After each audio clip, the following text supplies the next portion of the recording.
नमस्कार। 39 वर्षीय महिला हैं जिनकी हस्तरेखाओं को मैं यहाँ देखने जा रहा हूँ। हाथ में किस किस प्रकार की गतिविधियाँ हैं, उंगलियाँ क्या कहती हैं, पर्वत क्या कहते हैं, रेखाएं क्या कहती हैं, इन सबको मैं क्रम से बताने वाला हूँ। यहाँ पर सबसे पहले मैं आपकी सबसे छोटी उंगली कनिष्ठा के बारे में बात करूँगा। सूर्य की उंगली के प्रथम पर्व तक कनिष्ठा उंगली ना पहुँचे, ऐसे व्यक्ति अपने डिसीजन से स्वयं का नुकसान कर पाते हैं। अपने जीवन में, इनके जीवन में बहुत संघर्ष रहता है।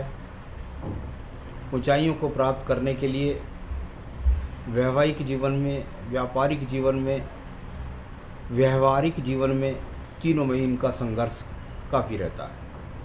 तब जाके ये लोग अपने आप को सिद्ध कर पाते हैं। प्रथम पर्व पर माइनस रेखाएं, राहु रेखाओं का प्रभाव दिखाई देता है। इस समय दिमाग में बहुत ज़्यादा डिस्टर्बेंस है, बहुत परेशानी है दिमाग के अंदर। सेकंड पर्वत पर राहु रेखाओं का प्रभाव है। उसके कारण जब बुद्धि ठीक नहीं रहती तो चिड़चिड़ाहटपन भी वर्तमान के अंदर आपके पास है। और तीसरा आर्थिक पर राहु रेखाओं से भरा हुआ है, माइनस रेखाओं से भरा हुआ है। धन के लिए संघर्ष जारी है। सूर्य की उंगली का प्रथम पर्व,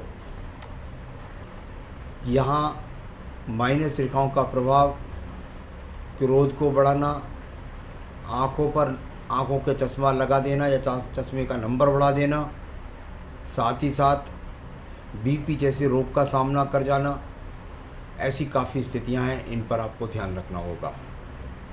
सेकंड पर्वत राज्य सरकार से लाभ का होता है। किसी प्रकार से भी आप इस समय राज्य से लाभ नहीं मिल रहा है, किसी प्रकार से भी आप किसी सरकारी नौकरी या प्राइवेट सेक्टर में प्रयास करेंगे तो वहाँ स्थिरता नहीं बन पाएगी। तीसरा पर्व परिवार से, पिता से या सम्मान के लिए, कुल मिलाकर सम्मान की लड़ाई जारी है और पिता से भी सामान्य सहयोग है। यहाँ बात करते हैं आपकी शनि की प्रथम उंगली के बारे में। यहाँ से फिर भी जो भी स्थिति है, अभी स्थायी रूप से कोई रोग आपके शरीर में प्रवेश नहीं किया हुआ है। सेकंड पर्वत पर राहु रेखाओं का लगना, कर्जे का सामना होना, खर्चे का होना लेकिन खर्चे के लिए पूरे पैसे ना आना, किसी को पैसे दे दें ऐसे समय पर लौट कर ना आना, ऐसी स्थितियां हैं। तीसरा पारिवारिक पर्व, उस पर भी माइनस रेखाओं का प्रभाव, यानी संघर्ष है परिवार को सही संपन्नता से चलाने के लिए। अब बात करता हूं मैं आपकी प्रथम चौथी उंगली बृहस्पति की। प्रथम पर्व से किसी प्रकार का कोई कोलेस्ट्रॉल, शुगर का रोग नज़र नहीं आता। सेकंड पर्वत पर जब माइनस रेखाएं हो जाए तो पति के साथ में तालमेल अच्छा नहीं होता। व्यवहारिक रूप से या किसी भी रूप से तालमेल में वर्तमान में कमी आई हुई है। मैं वर्तमान की बात कर रहा हूँ और कम से कम ये रेखाएं जो 4 से 5 साल तक प्रभाव आपके जीवन में डालेंगी। अगला पर्व है बिल्कुल राहु रेखाओं से पूरी तरीके से, सबसे ज़्यादा अगर आप देखेंगे तो कटा हुआ, कटी ये बिंदकी सी रेखाएं हैं, छोटी, ये संतान बाधा रेखाएं कहलाती हैं। तो इनका प्रॉब्लम दिखाई देती है जो संतान का सुख में कमी को लाती हैं। आइए बात करता हूँ इसके बाद में आपके बुध पर्वत के बारे में। बुध का पर्वत धन के लिए, आप अभी नौकरी भी नहीं करती हैं, कुछ कार्य भी नहीं करती हैं, जो भी धन के आगमन बनते हैं आपको पति से मिलता है या कहीं से मिलता है, आप खर्च कर देती हैं। सूर्य का पर्वत है, उस पर यदि देखता हूँ तो उस पर भी कोई बहुत ज़्यादा सम्मान की रेखाएं नहीं हैं। लेकिन शनि का पर्वत का अच्छा ना होना, उस पर कीरे काटी रेखा होना, ये अच्छा नहीं है। शनि के पर्व पर, ये सूर्य का पर्व है, ये अच्छा नहीं ज़्यादा, राज्य सरकार का सहयोग नहीं, और ये शनि का पर्व, यानी भाग्य के पर्व पर भी ये एक्स के चिन्ह लगातार मौजूद हैं, यानी भाग्य के लिए संघर्ष आपका जारी है। बृहस्पति का पर्व सम पर्व के रूप में यहाँ है। यहाँ पर कोई ट्रायंगल नहीं है, कोई चतुर्भुज नहीं है, कोई एक्स का चिन्ह नहीं है, फिर भी पर्वत यहाँ पर ठीक है। जब ये पर्वत ठीक होता है भले ही इस पर बहुत अच्छे शुभ चिन्ह नहीं है, लेकिन इसमें सबसे बड़ी बात है कि इसमें कोई अशुभ चिन्ह नहीं है। अगर अशुभ चिन्ह नहीं है तो संतान का सहयोग भी मिलेगा, संतान भी होगी, और साथ ही साथ पति का शुभ सहयोग, उनकी अच्छी आयु भी मिलेगी। आइए बात करता हूँ मैं इसके बाद आपकी हृदय रेखा की। अगर अभी वर्तमान में देखेंगे तो हृदय रेखा काफ़ी कुछ यहाँ पर कटी फटी नजर आती है। मैं इसको थोड़ा राइट हैंड पे ले लेता हूँ क्योंकि आपकी एज 39 है। यहाँ भी स्थिति हृदय रेखा की लगभग इसी प्रकार से है, यानी मन के अंदर अशांति वाली रेखा का स्वरूप वर्तमान में हृदय रेखा का है। पति से टकराव तो मामूली है, वो चिड़चिड़ापन रोग की वजह से हो सकता है, किसी और कारण से हो सकता है, लेकिन यहाँ तो हृदय रोग आपको कोई नहीं है और मन बहुत अशांत है। नीचे के मंगल की पर्वत की यदि बात करता हूँ तो निम्न मंगल पर्वत की जो रेखाएं हैं वो एक दूसरे को काटने के रूप में ज़्यादा हैं। यानी वर्तमान में आप मेहनत कर रही हैं तो वो सिर्फ घर के लिए कर रही हैं, उसमें आप किसी तरीके से पीछे नहीं हैं। यानी घर में सहयोगात्मक रवैया आपका लगातार बना हुआ है। ये रेखा थोड़ा सा अच्छी नहीं कहलाती। जब आयु रेखा से थोड़ी सी बुद्धि रेखा दूर होकर चलती है तो ये चीज़ें लगातार मैंने आपकी ऊपर उंगली से भी बताया और अब यहाँ भी बताऊँगा। जब आयु रेखा से बुद्धि रेखा थोड़ा दूर होकर चलती है तो ये भाषा शैली में एक अलग अक्खड़पन इसको बोल देते हैं, वो जाता है। यानी आप अपनी बात, अपनी भाषा शैली पर, अपनी बोली पर नियंत्रण नहीं कर पाएंगे। कह जाएंगे कड़वा, कह जाएंगे कुछ भी कह जाएंगे, वो भाषा पर आपका नियंत्रण नहीं होगा, जिस कारण पति पत्नी के बीच में टकराव ज़्यादा बढ़ जाते हैं। तो कृपया करके अपनी भाषा पर नियंत्रण रखें, तो उससे ज़्यादा आपका घर ठीक प्रकार से चलेगा। बुद्धि ठीक है, बस भाषा शैली पर नियंत्रण आपको रखना है, जिससे आपका जो है, इधर भी वो बात दिखाई थी तो अब तो यहाँ क्योंकि राइट हैंड पर आ गई है आपकी बातें सारी, तो उसका आपको विशेष रूप से ध्यान रखना है। तो यहाँ से भी एक रेखा धीरे धीरे जा कर के हृदय रेखा को काट रही है, तो इसका भी आपके जीवन के अंदर संबंध। एक बात मैं आपको और बताना चाहूँगा, आपके लेफ्ट हैंड में बन रहा है शुक्र बलय, लेकिन राइट हैंड में नहीं है। शुक्र बलय लेफ्ट हैंड का आपकी उम्र के आधी तक आपको परेशान करता है।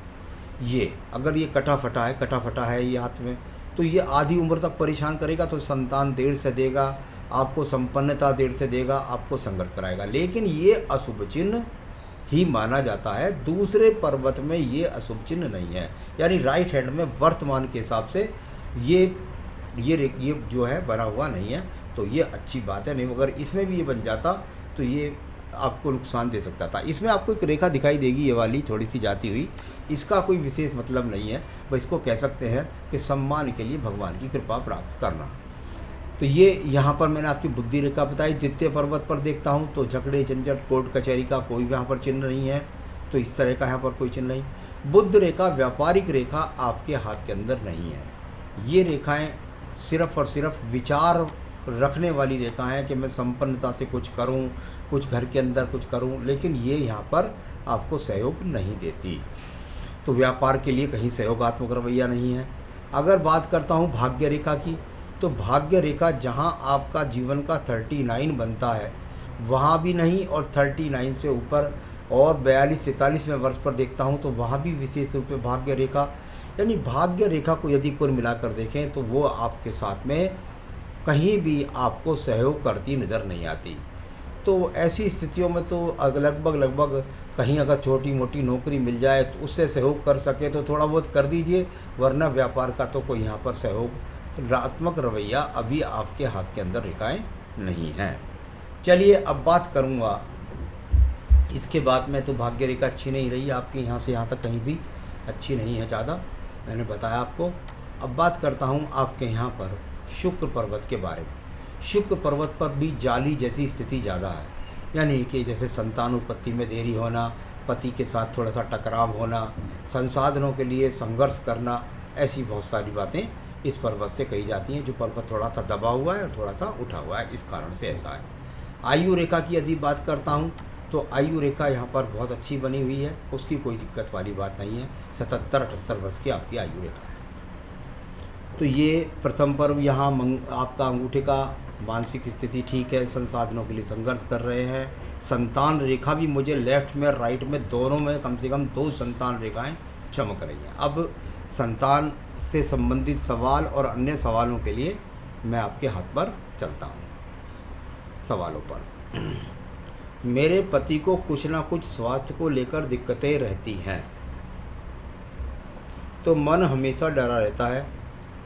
यह ठीक तो रहेंगे या नहीं? इनकी उम्र लंबी के लिए कुछ उपाय बताएं जो मैं कर सकूं। बिल्कुल बता देता हूं मैं आपको। देखिए, सबसे पहले तो बस अपने पति देव को कहिए कि वो कुछ ना करें। एक माला का जाप रोजाना, महामृत्युंजय मंत्र होता है, ओम ह्रीम क्लीम, फिर इस तरह करके बड़ा होता है, लेकिन आपको सिर्फ उनसे कहिए मृत्युंजय मंत्र का जाप करें। ओम त्र्यंबके सुगंधि पुष्टिवर्धनम उर्वारुकम वंदनात् मृत्युमुक्षयम् अमृतात्। केवल इस मंत्र की माला का जाप करें, और जैसे जैसे वो 1.25 लाख मंत्र के आसपास पहुंच जाएंगे, यानी यदि वो कुल मिलाकर के 1 माला 2 माला 3 माला रोज़ करेंगे तो वो 1.25 लाख मंत्र जिस दिन सिद्ध कर देंगे उस दिन रोग उनसे बहुत दूर भग जाएगा। और रोग में रोज़ाना जितने मंत्रों की मात्रा बढ़ती जाएगी उतना इनके जीवन में ये रोग से स्वस्थ होते चले जाएंगे। एक तो ये कहिए इनसे। दूसरा, इनसे कहिए रुद्राष्टकम का पाठ किया करें, और भगवान शिव की आराधना यदि हो सके तो 1 लोटा जल भरकर रोज़ाना भगवान शंकर के मंदिर में उनके परिवार को स्नान करा कराएं। गंगा जल डाल सकते हैं, कच्चा दूध डाल सकते हैं, तो इस तरह से करा करें। तो ये थोड़ा सा इस बात को कहिए इनको, तो ही रहेंगे। आपको पति की उम्र के लिए और अन्य चीज़ों के लाभ के लिए मैं और पूजा पाठ भी बताने वाला हूँ, वो आपके लिए बताऊँगा बाद में। हमारे बच्चे नहीं हैं, क्या योग है? बच्चे की योग है बच्चे का, और शादी को 6.5 साल हो गए, क्या IVF करा? देखिए, वो सब तो कराना ही चाहिए, लेकिन मुझे बच्चों की संभावना बहुत ज़्यादा है आपके यहाँ से। और औरत ही गर्भ धारण करती है और वही बच्चों को पैदा करती है। मैं आपसे कहूँगा कि जल्दी से जल्दी से आप पुखराज धारण कर लीजिए। इसमें आप यदि कहेंगी तो मैं आपके स्थान तक पुखराज की अंगूठी बनवा कर पहुँचा दूँगा। एक तो पुखराज धारण कर लीजिए। दूसरा, लड्डू गोपाल जी भगवान कृष्ण की छोटी सी मूर्ति जो होती है उसको ला करके घर में रखिए। उनको रोज़ाना स्नान कराइए, धुलाइए। उनको रोज़ाना जो है आप मिश्री का, दूध का भोग लगाइए। घर में आने वाली कोई भी नई चीज़ का उनको भोग लगाइए। बहुत जल्दी आपके यहाँ संतान का योग आपको बनेगा। साथ ही साथ आपको संतान गोपाल मंत्र मैं दे दूँगा। संतान गोपाल मंत्र की माला 1.25 लाख जब जल्दी से जल्दी आप कर लीजिए। पति पत्नी दोनों करेंगे, 2.5 लाख तो बहुत जल्दी संतान होगी। तो आपको कम से कम ये भी जाप करने हैं। तो ये तो आपका हुआ संतान का। आगे आपने पूछा है घर लेने की सोचते हैं पर हो नहीं पाता है कुछ योग। मेरे हाथ में क्या जॉब के योग हैं? कोई जॉब के योग नहीं है अभी, ना कोई व्यापार के, कोई इस तरह का रिस्क भी ना लें। कोई जॉब मिले जिसमें आपका जेब से पैसा खर्च ना हो तो कर लीजिए थोड़ी बहुत। इनके जॉब में हमेशा कुछ ना कुछ दिक्कत लगी रहती है। क्या बिजनेस के योग हैं? देखिए, उनके हाथ से पता लगेगा बिजनेस के योग हैं कि नहीं, या उनकी जॉब में क्यों दिक्कत रहती है। ये सब या तो उनकी जन्म पत्री हो या उनका हाथ हो। लेकिन आपको मैं कहूँगा, यदि आप चाहती हैं कि मेरे पास धन भी बढ़े, मेरे यहाँ संतान भी बढ़े, मेरे यहाँ पर जो है सभी तरह की चीज़ों का संपन्नता बढ़े, तो उसके लिए आपको रोज़ाना संध्या समय, शाम के समय आज से शुरू कर दीजिए। आज अष्टमी भी है, और पहले किलकम का पाठ करें और फिर 1 अध्याय पढ़ें।